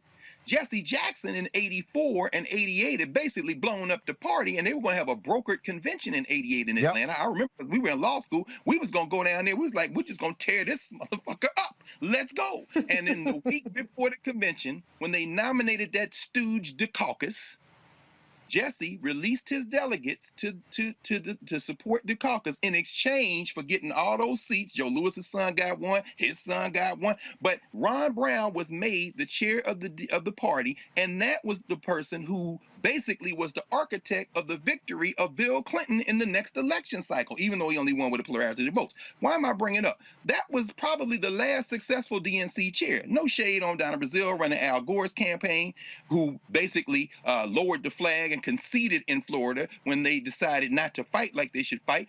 These white boys are not built for war. And the only time that any political party in this country has served the interests of black people is when we have turned our backs on them and waged a war. Now, I'll say that to say this. Jamie Harrison was a safe pick. He knew what it was when he's in there. And he's a little frustrated now because as they fail, as they will likely fail in 2022 and 24, and then we got to go to some kind of damn guerrilla warfare as this thing disintegrates, they're going to stick his cherub face on the failure and say, see, you Negroes did it again. But if they had just let him do everything he wanted to do, he's not going to color outside the lines. Ask Justin Fairfax. Bottom line here, folks, this is real simple. And that is when we talk about power, we talk about control, we talk about you have to actually put your foot down and take a stand. I'm quite sure that one of the areas where Jamie Harrison is ruffling some feathers, just like Michael Steele did, is who are the vendors. He probably wants more black vendors doing things in there. And so this is also where, and let me say this. Yeah, go ahead. I just want to say the Democratic Party, the DNC, has raised over $100 million to date. And y'all can't even give Jamie Harrison a driver and put his person up in a hotel room. That's why I said quit begging us for some damn money, because y'all ain't even spending it right. But it just goes to show the level of contempt that they have for him, that he's not even afforded the basic necessities or benefits that any other Democratic, national convention chair would be afforded. That's actually really disgraceful and insulting. And it really shows a lot. I'll tell you right now, point blank. I publicly said to Jamie, fire the entire DNC media team because they damn sure don't know how to create viral videos or how to drive messaging. I mean, so there's a fundamental problem there. And so, again, if you read the story, Jamie has denied a lot of those different things. He gave an on-the-record interview. Yeah, we know he had to do that, but the bottom line is this here. This article was a shot across the bow. And so I dare say, and here's the other deal. Who is Jamie Harrison's greatest benefactor? Congressman Jim Clyburn of South Carolina. So Congressman Clyburn, that's one of those things where, remember, Joe Biden ain't in there without you. That's where you make a phone call and say, Joe, get this shit straight or we're going to have a problem. See, to me, this is not a long conversation. And I know, and again, I said earlier, hand-to-hand combat. See, hand-to-hand combat, y'all, ain't always with your enemy. Sometimes is with your allies. Come on. Yeah. That's right. I mean, this is politics, and politics is Just about saying. who gets what, when, where, and how. It's about the allocation of resources. It's not about showing up at the Sunday school and saying, we love you. How are you going to slice the pie? And you're right. Representative Clyburn, my frat brother, he said that Joe Biden would remember us, right? That's what he said. Well, he's not remembering Jamie Harrison, and Jamie Harrison is analogous to us as a people. The lack of disrespect that Reese was talking about, they wouldn't even give him a driver because that's how they see us as a dispendable. We don't need to do those things for black people. Bottom line is here, if you're going to swing, and you might sometimes have to hit folk who you like. And so I did reach out to Jim Clyburn. He's traveling today. And so I wanted to have him on talk about the story we're going to discuss next after this break, and that is trying to restore some of the racial inequities for the GI Bill. I did reach out to Jamie Harrison as well. They tried to get him on the show anyway to talk about what's next for the Democrats. So hopefully we'll make that happen as well. Back to that Roland Mark unfiltered video in just one moment. Oh, that spin class was brutal. Well, you can try using the Buick's massaging seat. Ooh, yeah, that's nice. Can I use Apple CarPlay to put some music on? Sure, it's wireless. Pick something we all like. Okay, hold on. What's your Buick's Wi-Fi password? Buick Envision 2021. Oh, you should pick something stronger. That's really predictable. That's a really tight spot. Don't worry, I used to hate parallel parking. Me too. Hey. Really outdid yourself. Yes, we did. The all-new Buick Envision, an SUV built around you. All of Time to be smart.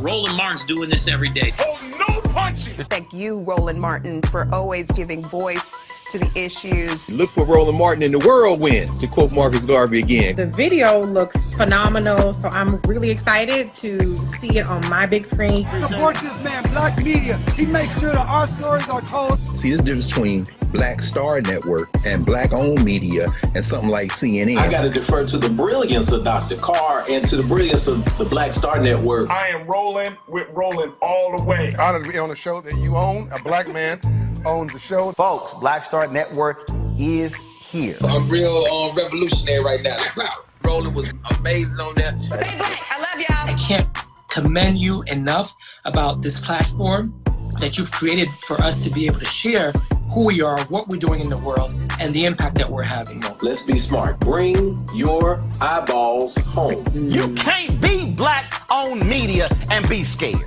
You dig?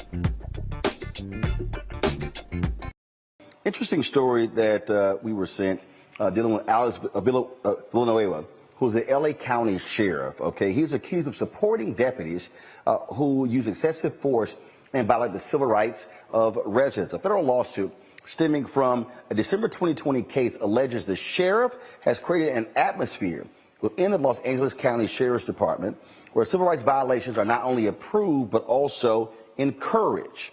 In December, there was an incident involving Larry Jefferson, who was having a mental health episode. Christopher Chambers, his brother-in-law, called for help, but no one responded.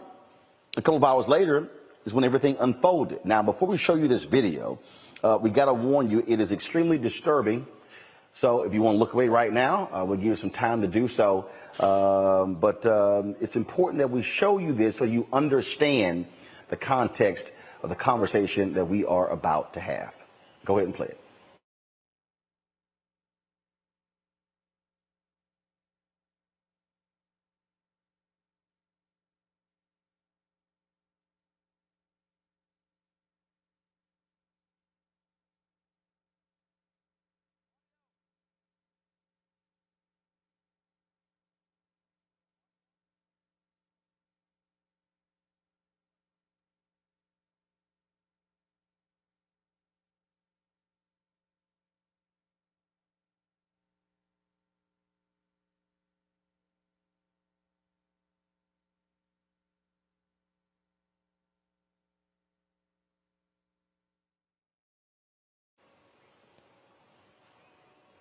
Joining us right now is Faisal Gill, who is the attorney for Larry Jefferson and Christopher Chambers. Mr. Gill, glad to have you on the show. This is quite disturbing, and this is one of the points that Brianna, one of our panelists, made earlier, how law enforcement all across this country does not know how to deal with individuals who are having mental health breakdowns. Well, first of all, thank you very much for having me on the show and airing the story. But you're absolutely right. Folks, law enforcement are not capable of dealing with mental health breakdown. But I don't even think it's that. I think it's the fact that law enforcement, when they arrive at a situation and when they see a person is, African-American or brown, they act a different way. They immediately go to pulling out their guns. They immediately go to, arresting the person. They immediately go to assaulting the person, and they bring them down. They act as if they are afraid. Like the video that you just showed, there were 5 or 6 officers there, and then just one person. How can they fear for their life or be in danger from one man who was clearly unarmed? He came and ran towards them because his brother-in-law was being assaulted. There was no danger to the police officers. And you're absolutely right. We have shown many of these videos on this show, and time after time after time, they get on, they immediately go to the black person, detain them, cuff them, toss them to the ground, and then decide to ask questions. That's exactly right. And the sheriff in this case, the sheriff in Los Angeles County, has expressly created an atmosphere where that's not only okay, but that's celebrated. I mean, recently he went and changed the hats to cowboy hats there for the sheriff's office. So, I mean, he has this mentality that he wants his law enforcement officers to basically buy into. This is literally a cowboy mentality where you go there, arrest a person, throw them on the ground, put your knee in their necks, and then ask questions later on. In this case, what happened was when my client, Mr. Chambers, was down on the floor, on the ground there, they kept their knee on his neck. And the only way they let him up is he said, I don't know why he thought about this, but he said, "Is this how you treat the son of a police officer?" And as soon as he said that, they immediately lifted him up. Now, the truth is that his father is not a police officer, but that's the only thing he could think of to say to actually save himself at that time. And I think that that's just sad. And that's very indicative of what is going on with the police. And your last panel that you were discussing is absolutely true. There is no accountability for police officers. And when there is no accountability for police officers, they can do whatever they want to do. Christopher Chambers, he joins us right now as well. And Christopher, the particular point your attorney just made there, I mean, you said that, and they literally changed 180 degrees? Yes, they did. Yes, they did. And that had to be shocking to you, to like, oh wow, what, that's the key to unlock being beaten. Yeah, I was on the I was laying on the ground, and several people around me was saying, "Okay, pick him up, like pick him up now." And I started saying, "Can you pick me up?" I said, "I'm not resisting." The reason why I'm saying not resisting because they keep saying stop resisting, and I said several times, even with my face, they buried my face in the dirt. So everything was kind of muffled, but I was like, I'm not resisting. I stretched my hands out for him to take my hands and put them like behind my back while I'm laying on my chest, because they literally slammed me on the sidewalk, on the pavement, slammed my chest on the pavement. And then they, after I stretched my hands out, and they put my hands behind me, and he was twisting my arm really hard. One guy, the guy that when I first walked out, that officer, the one that first tackled me, that one, he had his knees in my neck. He was pushing so hard on my neck. Till today, it feels like a flashback. Like, you know what I mean? Every time I think about it, I even mention, like I am to you right now. And the other guy has his knee, like, basically in my back, in my spine, was just like inflicting pain upon me. That's what they was doing. So I said to the guy, I said, hey, I'm not resisting. I said, can you cuff me? But you can't put a cuff on. I started getting scared because what the guy was doing with my hands. And I'm like, I just feel like I couldn't trust him at that moment. So I feel like that guy, I don't want him to try to put my hands on the gun or anything and say that I'm trying to do something, because I really think these guys was going to try to shoot me or something like that. That's all that was going through my mind. So I just think real quick, like, you know what I mean? Tell them that your dad is a police officer, you know what I mean? And they won't hurt you. And I said, you know what I mean? I said, my dad is a police officer. Were you guys trying to kill me? And immediately the guy picked me up. And then one of them said to me that you should have said that a long time ago. Now, of course, when I was on my feet, that's when I said to him, I said, so I have to tell you that for you to, like, you know what I mean? Like, pick me up or, you know, or try to not hurt me. You know, this is, it is so unfortunate. Now, Attorney Gill, you're alleging that this is practice in the Sheriff's Department. Are there other examples beyond this case? Have you received, other people reached out to you with any information? Absolutely. I have another case that we're going to file soon against the sheriff's office as well, where there was a black man sitting in his car eating a burrito, and the sheriff's office came there and then basically said, get out of your car. He said, why? And they said, well, get out of your car and then we'll tell you. And then when he didn't, they reached in, grabbed him by his lapel and yanked him out there and arrested him.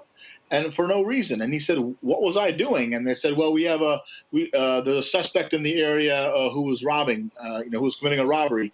And he said, what are you doing? Stopping every black man to see if they committed the robbery? And they just wouldn't listen to him. And they arrested him for resisting arrest and threw him in jail for a day and impounded his car.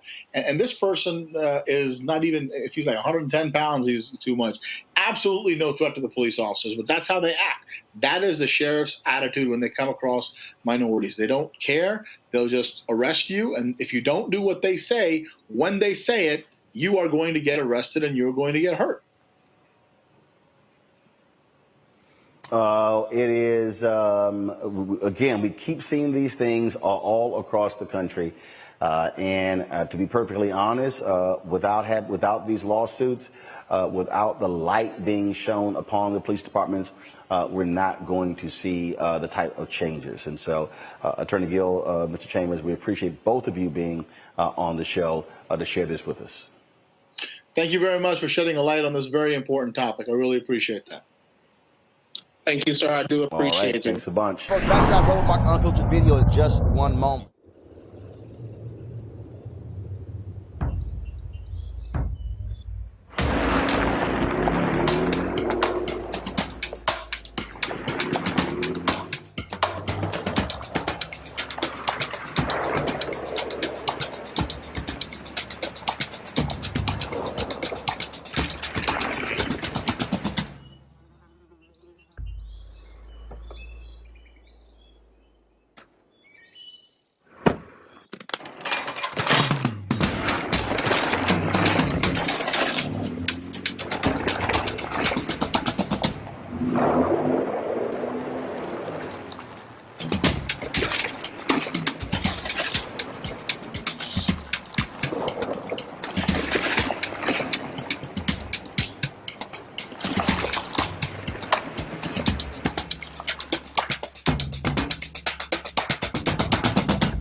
Time to be smart.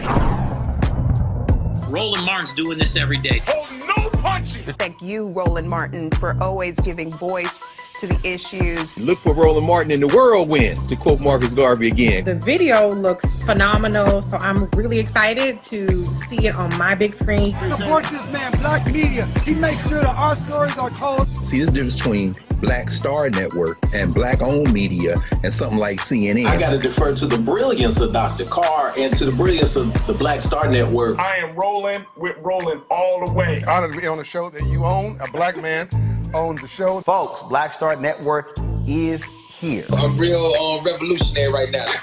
Roland was amazing on that. Stay black. I love y'all. I can't commend you enough about this platform that you've created for us to be able to share who we are, what we're doing in the world, and the impact that we're having. Let's be smart. Bring your eyeballs home. You can't be black-owned media and be scared. You dig?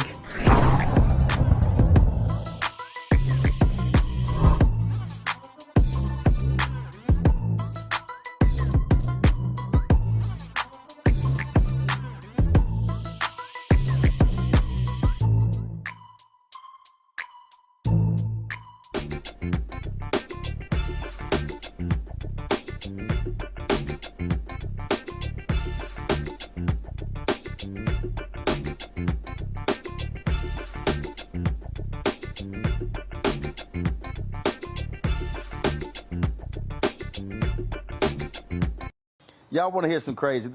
Look, I keep telling y'all the privileged attitude of a lot of these cops. So check this out. There were 4 Seattle police officers who participated in the January 6th insurrection. They now are appealing to the Washington State Supreme Court because they don't want their identities to be released. The attorney representing the officers, okay, said the cops had a First Amendment right to attend a political rally, and releasing their names could subject them to potential violence and harassment. You mean like the violence and harassment we're seeing right now? It took place on January 6th against other cops. The ACLU, they filed a Public Records Act request for the city's Office of Police Accountability investigation into the officers' activities on January 6th. They believe the public has a right to know who the officers are. The case will decide if their anonymity is protected under the state's public records law. The court must also decide whether the officers can continue their court filings anonymously. The case was taken under advisement by the High Court and will be ruled upon later. I mean, this is the crazy thing that happens, that keeps happening, Robert, where police officers think and they operate. There are 2 forms of justice. One for them, one for the rest of us. You're absolutely correct. And I think that this January 6th investigation, they've done a very good job of getting to the bottom of some of these lower level people who attended the rallies. And these officers kind of are lumped into that lower level group of people. But I think the focus is going to have to be the folks who are on the other side of that barrier and how we're going to bring them to justice. The police officers and those Capitol police officers who we saw on video opening up the gates and letting people in. They want the Congress members who are escorting people around, showing them around the Capitol prior to it happening. The Congress people who are tweeting out the location of the Speaker of the House and the Vice President for the mob to come murder. Those are the people we need to be getting at. Who paid for all these rednecks to get to Washington, D.C.? Them hotels are not cheap. Who paid for all those buses for them? Who paid for the hotel? Who fed them? Who organized this? We've got none of that information. So you're getting a lot of low-level people on trespassing violations, disorderly conduct violations, those sorts of things. This is not getting to the bottom of who started and what was behind this insurrection. If you think all those people just went home and said, well, I guess it didn't work that time, I guess we'll go back to civil society. No, they're just waiting for their next opportunity to do this again. And now, because that was the dry run, now they understand what they did wrong and what has to happen. So what happens if that exact same mob comes back in 2022 or 2024, where we're inaugurating the next Democratic president? What's going to stop those people from coming back, this time armed, this time with maps, this time with a real plan to execute it, and not simply this riot that took place? Because right now, if you're not getting the leadership, if you're not getting the people who coordinate, if you're not getting the money people behind it, then these officers and others just like them are going to be able to do this again, and there's no recourse from the American people to defend their democracy. Scott? Yeah, you know, Roland, this is an illogical lawsuit. Actually, it's a stupid lawsuit. I guess the Supreme Court will take it up at the state level. But here's the deal. You have a right to protest. You have a First Amendment right to gather and to express yourself. Then how come you don't have a right for the public to know your identity since you're on TV attacking the Capitol? You can't have it both ways. Either you're going to have your protection of First Amendment and to express yourself, but you are a public figure doing a public act, and it's on video. In fact, one of the officers, maybe 2 of them, posted videos of themselves at the rally and after the rally. It's on social media as well. And so if you have that First Amendment right to express yourself, well, why do you want to hide your identity then? You don't want to hide your words. You don't want to hide your treasonous conduct. You don't want to hide, you argue that you didn't participate, but I would suggest if you were at the Capitol, you were part and parcel of whatever was going on around there. Why are you afraid of the people knowing who you are? You're afraid of violence? Well, again, here you go. You drove that negative narrative. And by the way, people know already. You're on a video. Your friends and family and community people know who you are. So it just doesn't make any sense whatsoever. But that white police privilege and a pretty dumb argument, it'll be interesting to see what the Supreme Court does with it. But I don't think they've got a snowball's chance of convincing the Supreme Court that their identity is not relevant, appropriate, or material, or important to the public on the journalistic standards. That just makes no sense whatsoever. Folks, back to our Roland Martin unfiltered video in just one moment. Betty is saving big holiday shopping at Amazon. So now, she's free to become Bear Hug Betty. Settle in, kids. You'll be there a while. Ooh, where you going? Time to be smart. Roland Martin's doing this every day. Oh, no punches! Thank you, Roland Martin, for always giving voice to the issues. Look for Roland Martin in the whirlwind, to quote Marcus Garvey again. The video looks phenomenal, so I'm really excited to see it on my big screen. Support this man, Black media. He makes sure that our stories are told. See, there's a difference between Black Star Network and Black-owned media and something like CNN. I got to defer to the brilliance of Dr. Carr and to the brilliance of the Black Star Network. I am rolling with Roland all the way. Honored to be on a show that you own. A black man owns the show. Folks, Black Star Network is here. I'm real revolutionary right now. Roland was amazing on that. Stay black. I love y'all. I can't commend you enough about this platform that you've created for us to be able to share who we are, what we're doing in the world, and the impact that we're having. Let's be smart. Bring your eyeballs home. You can't be black-owned media and be scared. You dig?